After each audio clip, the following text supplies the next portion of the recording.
I recently did a video on the problem of pain during surgery and the development of anaesthetics over time. This video looks at the problem of infection and how surgeons try to overcome the problem of so many patients dying during surgery throughout the 19th century. We'll just go through a couple of examples of medieval surgeons that tried to deal with the problem of pain back then. Now remember, in my video on anaesthetics, I did go through a few doctors that had tried to deal with the problem of pain. So if you need to remind yourself of more medieval doctors, do feel free to look back at my anaesthetics video.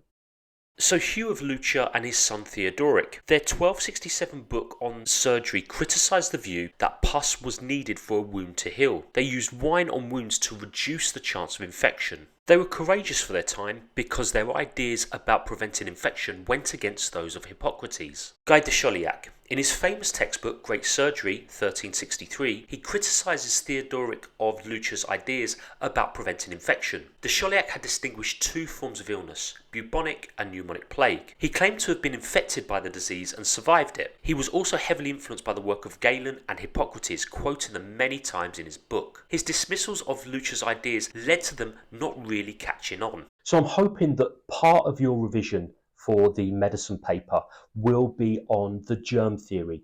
That's really important background knowledge to understanding about antiseptic and aseptic surgery. Louis Pasteur, a French chemist and biologist, had proved that microbes in the air were the cause of disease. He conducted a series of experiments that showed if air was kept out of the swan neck of a flask, the liquid inside would not go off. This was Pasteur's germ theory. It proved that microbes were in the air and completely proved that the old theory of spontaneous generation to be wrong. This was the belief that microbes were created in the rotting food or sour liquid. Pasteur had managed to prove that Edward Jenner's smallpox vaccine was scientifically effective against bacteria that was causing the disease. This paved the way for more vaccines in the late 19th century. Pasteur's work was brought to the attention of surgeon Joseph Lister, who was trying to find a way of preventing patients from getting life-threatening infections during surgery. Now, bearing in mind that some doctors in the 1840s, like Ignaz Semmelweis, tried some antiseptic methods and were criticised for them,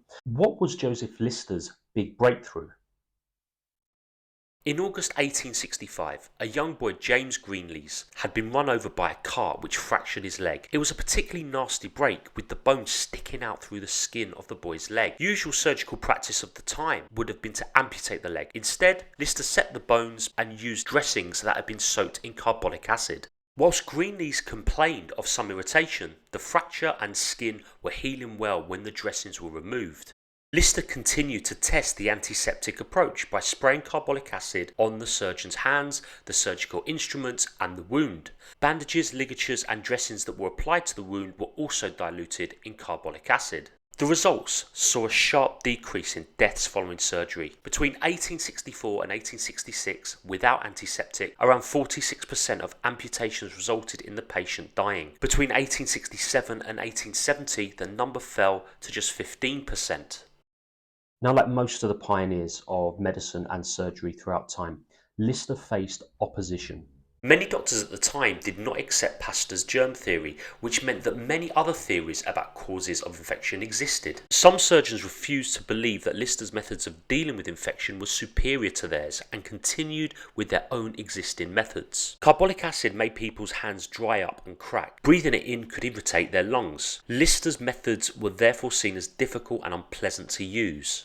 So with all the problems of carbolic acid spray, surgeons needed to find a way of excluding germs altogether before the operation even took place.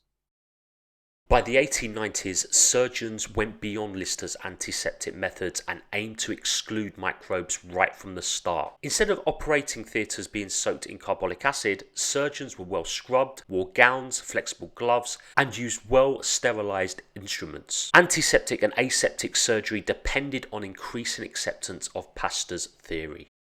In this house we wage a constant battle against the microbe and the germ. I hope you have found this video helpful. Remember, so far we've looked at two of the major problems in surgery throughout time. That's the problem of pain and the problem of infection. There's one more problem that you need to look at in your revision, and that is the problem of blood loss. I will try and make a video on that before your exam, but I realize that time is running out. So please like, subscribe if you have found this video helpful. Please leave a kind comment, and good luck in your exams. The operation went well, but the patient died.